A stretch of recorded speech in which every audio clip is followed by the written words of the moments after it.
facility instead of Twilight to open things up. Like, they could still defend just the same. They won't have Blink as early, but they have Immortals, they have Observers. It just becomes that much easier. Yeah, and you're still going to have your Sentries. So, as you guys can see here, Stats highly favored by all commentators, even though in that recent Casper Cup, Dark did definitely bring Hero to the Game 7 with some pretty awesome play. We've, like, moved into a darker time for Zergs. No one has faith in him anymore. Yeah. It's sad, believe me. I'm not even wearing my pin anymore. I'm just I'm depressed right now.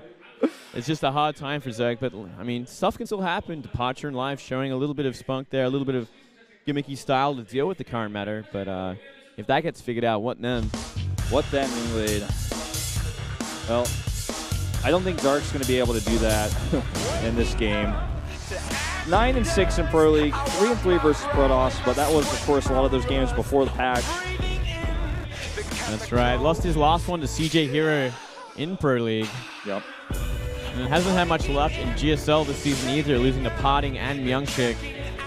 He's also 0-1 versus Stats in their head-to-head record. That's not a huge thing, but you always remember that the only time you played somebody and you lose to them, you always remember that when you face them again. Never forget. Never forget. Yeah, he hasn't won like a televised match against Protoss like in a month at least. Probably longer actually. But if I added up all the dates, it's been a long time.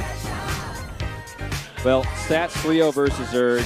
11-3 this season. A win would put him very close to Maru and Hero up there at the top of the winners ranking. His Pro League all-time 130 and 82. This guy is very, very, very talented. Very experienced as well with that sort of record. Yeah, he's played over 200 televised games in this league alone. He's mostly used to deal with Terrans and Protoss in Pro League, but we do see him occasionally come out for a Zerg. And the last one he played against looks like it was Dark, just over a month ago. So there you go. How about that? He did beat him too. He's got an incredible record in ace matches, 4-1. Keep that in mind. If he does win here, we might see him 2 games in a row. Maybe. Pretty good chance. Vaani Research Station. Now, there's a little bit of extra pressure on Stats here because he needs to win this. Let's see if Dark can close it out or if we're going to that ace match.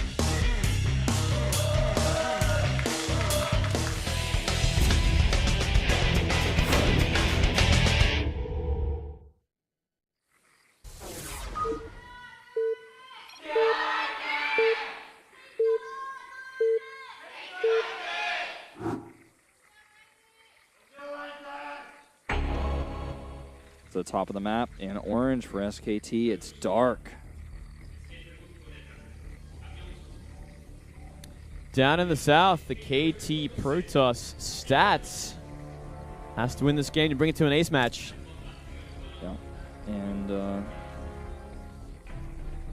I feel like he's going to be highly favored. Look at 78% to 22 in the popularity poll here. It's pretty surprising considering, Dark did bring it to that Game 7 against CJ Hero just the other week, 3 weeks ago now, I believe. Maybe 2. Yeah, I think it's just, again, this sort of, like, fan support more than, like, the people are voting for who they think's going to win. Right. Yeah, I agree. I don't buy it for a second, Wolf. The Stats is incredibly popular right now with his recent performances in individual leagues, and KT has, I think, bar none, the most vocal fan group. So especially that one guy that just screams his guts out every time. Exactly. That guy is like specifically vocal, like quite literally. His vocal cords are probably hurting actually when he does that. He probably does wreck his voice actually. In the long run, he'll just lose it. Be careful with that. Yeah, some real damage going to happen. We are going to see a very quick drone scout here, as well as a gold base. Yeah, very quick gold base. So if you're doing that style on this map, I like the style. Delay this Nexus as long as possible. Yeah. This is actually pretty cool. Not only delay the Nexus, but get that gold base. And this isn't going to be scouted for a while since Stats hasn't even left his base yet. This drone already down to 22 points. With 2 probes, you ward this off pretty quick, but it does delay. And he escapes with the drone. Important. Keeps it alive. Maybe he wants to take one of the gases. Maybe not.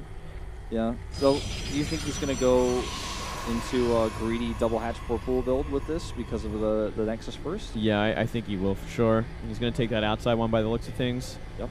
So it's going to be up to Stats to identify that one is at the gold, and how is he going to deal with that? We do see usually a lot of Stargates as a reaction to it. Also means that Protoss can get that third a little easier as well.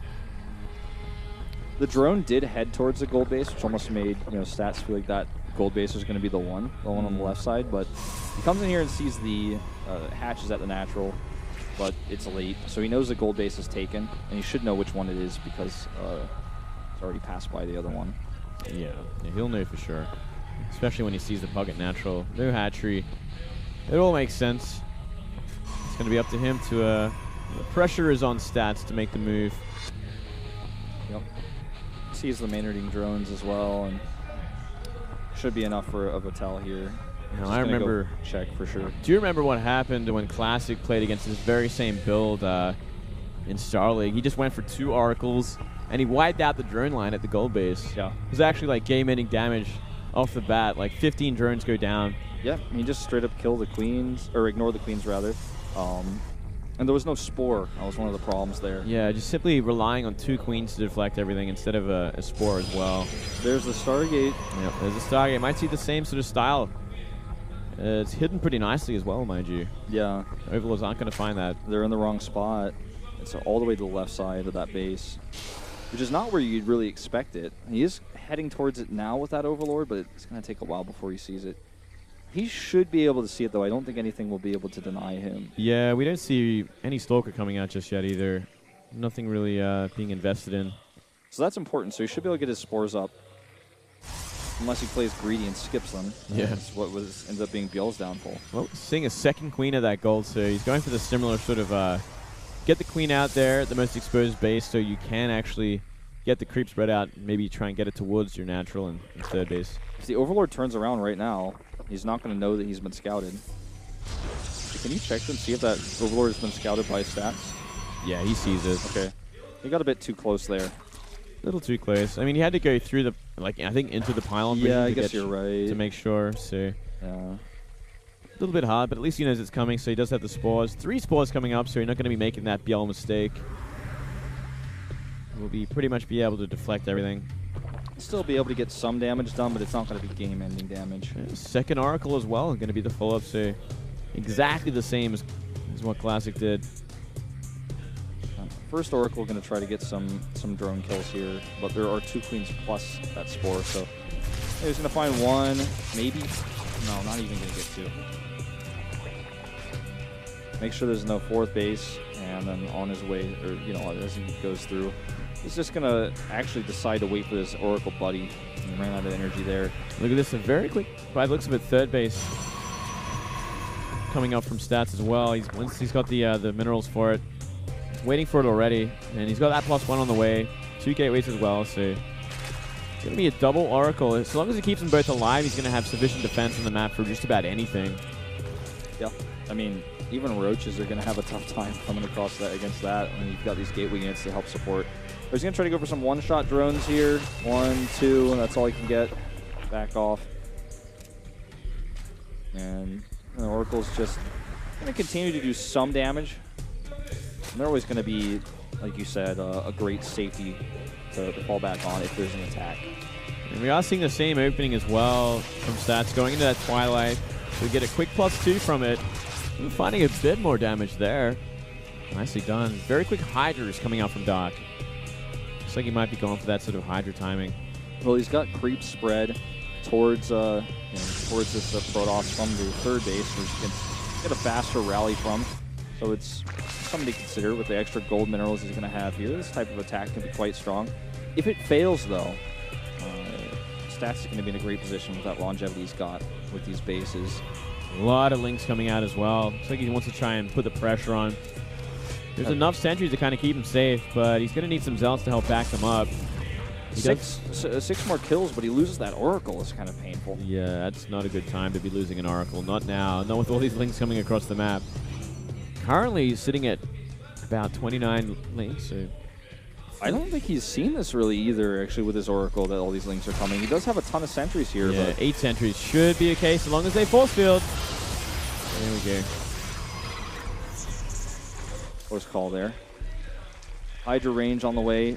5 Hydras, 6 Overlords. When you see that many Overlords, you know there's going to be a big attack. It's just going to be units, and more units coming out once that larva's ready. The other thing is, I wonder if Dark actually realized that there's no gases taken on that third base, so it could very well be just a hardcore gateway all in from here with Blink, Stalker, Sentry. And that's definitely what we're seeing with 4 gates on the way. Yep. Keep in mind, he's getting Overlord drops. What do you think about that? Is it... That's a mistake. Or just a misclick, you think? Straight up, yeah. That's just a big sort of, mistake. But he's not getting Overlord speed. So mistakes were made. That's a big investment. 200 to get that upgrade. Yeah, that's a bit rough. Warp Prism fake over here. He's doing a little bit of scouting. Also trying to scare him a little bit, but he's actually just going to get picked off. Takes double damage on those Hydras. Well, the Hydras, there are actually a lot of Hydras at this point. So he's had a lot of time to make them up. He's got 11 so far, and he's going into Roaches. Has Hydra range. But he will be up against a lot of Sentries and these +2 Blink Stalkers. Root tags these as it dies, that Oracle.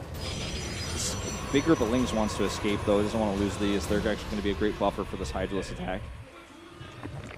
Or rather, Hydraless defense, I guess, in this case, as that pylon will finish. Yeah, it's all going to come down to the force fields more than anything else in these sort of engagements. Hydras, they do well against gateway units, but if they're half of them are out of range, the force fields are just too strong. That's what he's going to be banking on. He's coming in here, a few Zealots to buffer at the back. That's going to help him out quite a bit. Also going to help protect that pylon. Actually, kind of making those Lings useless here as they're so busy dealing with the Zealots. Time Warp goes down on the right side here. Doesn't get too much out of it, but these force fields have been great. Supply blocks as well now, losing those 2 Overlords.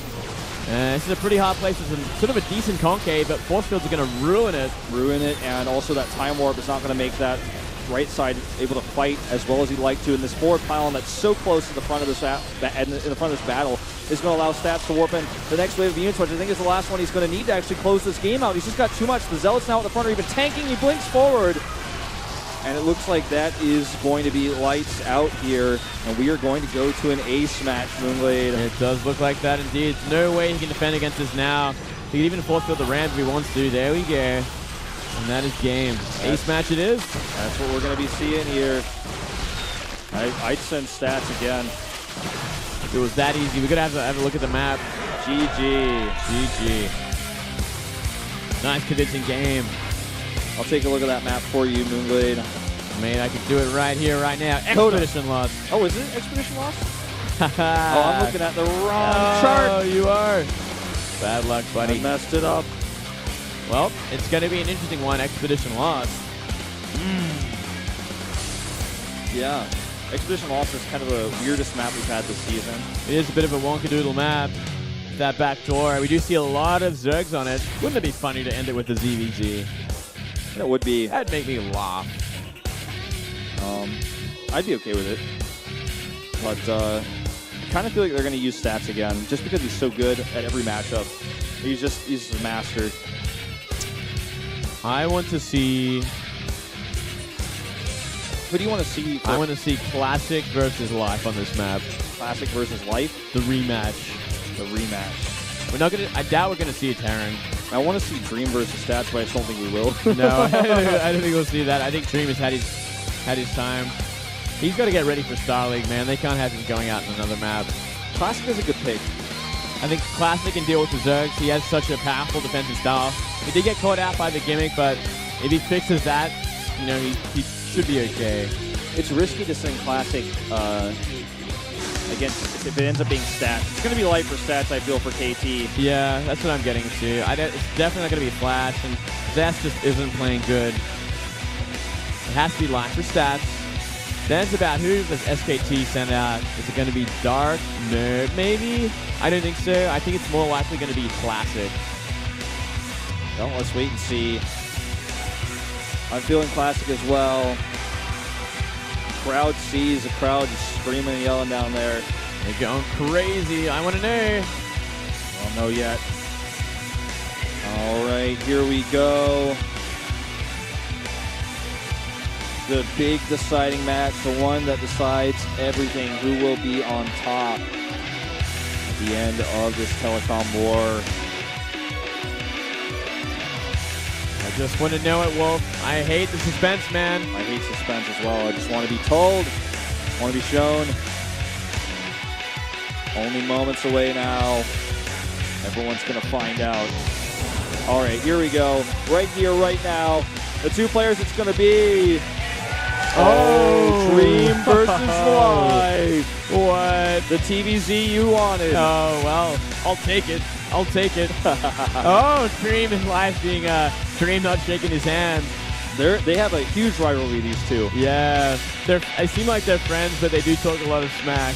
Dream investing Life twice in 2 Star Leagues now to stop him from making it to the finals. Yeah, man. Well, this should be a lot of fun. An Expedition Lost. Wow. All you, Wolf. We're going to take a 10-minute break, guys. So get that hype train flowing. Get everybody in here because it's going to be a sick TVZ to decide everything. We'll see you in 10 minutes.